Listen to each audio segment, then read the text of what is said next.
Section 3-3, Chapter 3, third section, proving lines parallel. We're basically just going to take Section 3-2 that we already did, and we're going to converse it, which basically means do it backwards. So if you understand 3-2, and you can distinguish between those relationships, then this section is going to be super easy for you.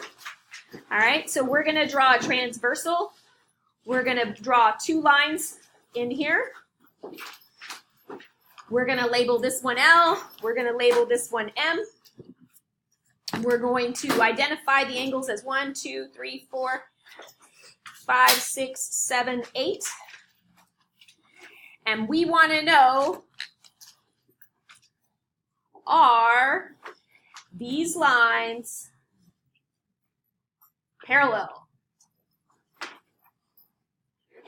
Okay, because in section 3-2 we said they are parallel, therefore they're either congruent or they're supplementary. Okay, so now we're going to go backwards, and the first one is called the converse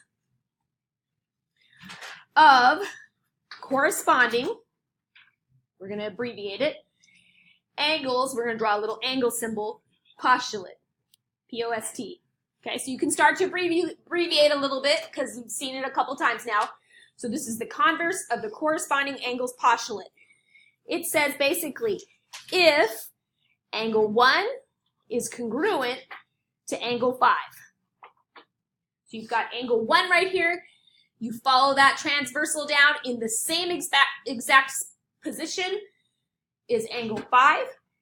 If they're congruent, then the lines are going to be parallel. So line L will be parallel to line M. And you've proved the converse. Okay? How many other pairs will there be? That's one pair. Angle 1 and angle 5 is one pair. How many other pairs will there be of corresponding? How many? 3. Yes, there will be 3 other pairs. Do you want to write them all? No. No. Okay. So let's just mention it that there are 3 other pairs. Okay? Now let's talk about the converse of the alternate interior angles theorem. Converse of the alternate interior angles theorem. Okay, so interior, we can only talk about angles that are between the two lines. Let's start with angle 3. So we're going to say that if angle 3 is congruent to its alternate interior angle. So follow that transversal down. Look on the opposite side of the transversal. What angle's there? 6. If they're congruent, then, bless you, L is going to be parallel to M. And that's the converse.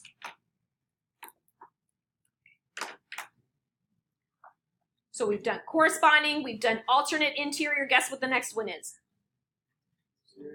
Right? The converse of the alternate exterior angles theorem. I'm going to have to shrink that so we can see it. Okay. So let's start with angle 1 because it's an exterior angle, right? So angle 1, we follow that transversal down. What angle's in the alternate exterior position? 8. So if angle 1 and angle 8 are congruent, then the two lines are going to be parallel. Line L will be parallel to line M.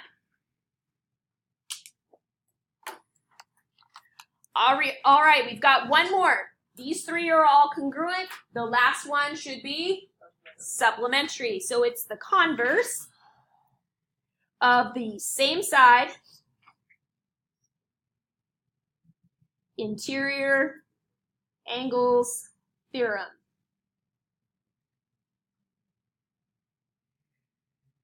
And they should be supplementary. So if we start with angle 3 here, we follow that transversal down. Which angle's on the same side? 5. So if we say angle 3 plus angle 5 should be equal to how many degrees? 180. Okay? Supplementary is always 180.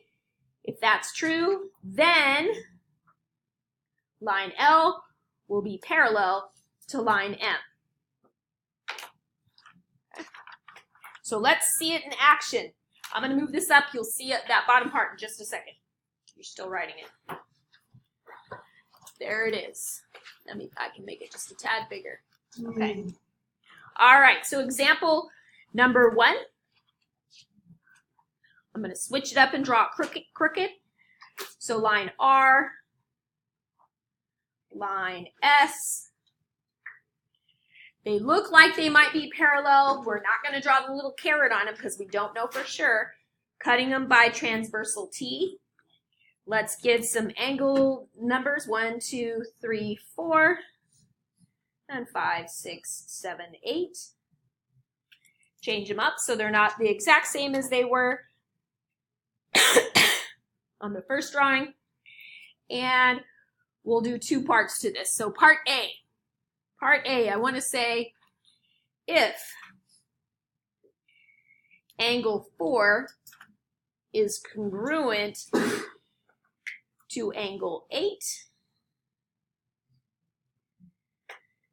then what? So we want to check and we want to see if the lines are parallel. That's the question. Are these lines parallel? So you check angle 4, you follow the transversal down, you get to 8. Are these 2 lines parallel? The answer is yes. Yes. Then R is parallel to S. They want to know why. Because of which of the converses? So you're going to say the converse of which of the theorems and postulates? Yes. Alternate, and you can abbreviate it. ALT, exterior, EXT. You can draw the little angles symbol. Okay? Alternate exterior angles theorem. Make sure you say the converse of it. Okay? There will be some that'll be that easy. All right? Part B. The measure of angle 2 is going to be 10x plus 8. And the measure of angle 3 is going to be 25x minus 3.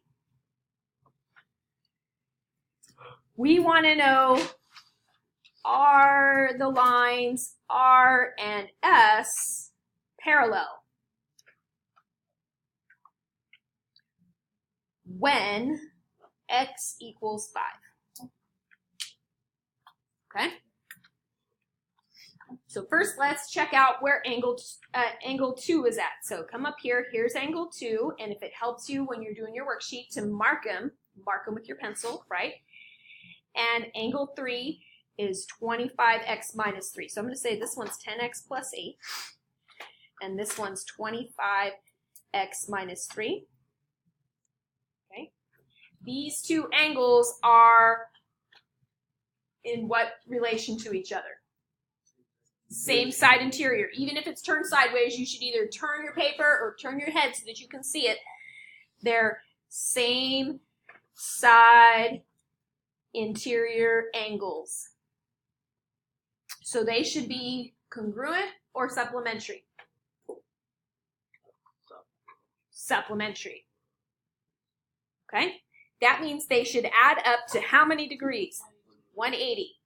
Okay, so we're going to take the 10x plus 8 and add the 25x minus 3. That should be equal to 180 degrees. But we know, or they want us to use 5 for x. So we're going to say 10 times 5 plus 8 plus 25 times 5 minus 3. We want to see, does that equal 180? So 10 times 5 is 50. plus 8. 25 times 5 is 125. Minus 3 equals 180. You're going to take your calculator. You're going to say, oh, let me show you. 50 plus 8 plus 125 minus, oops, I don't want that one, minus 3. Hit the equal sign. Guess what we get? We get 180 equals 180. Does 180 equal 180?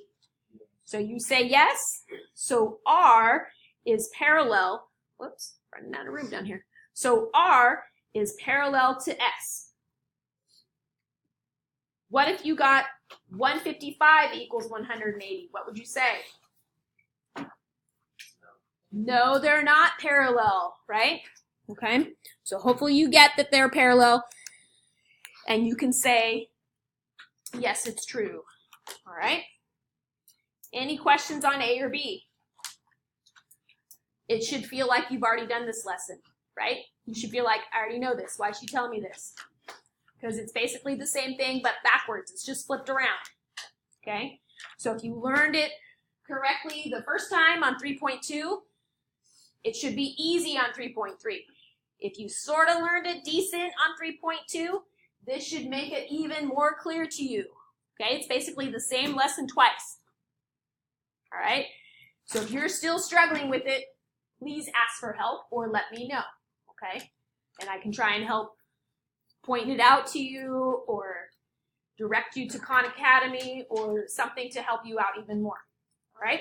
Anybody still copying this down? Yes. Yes, okay. I'll leave it there for a second.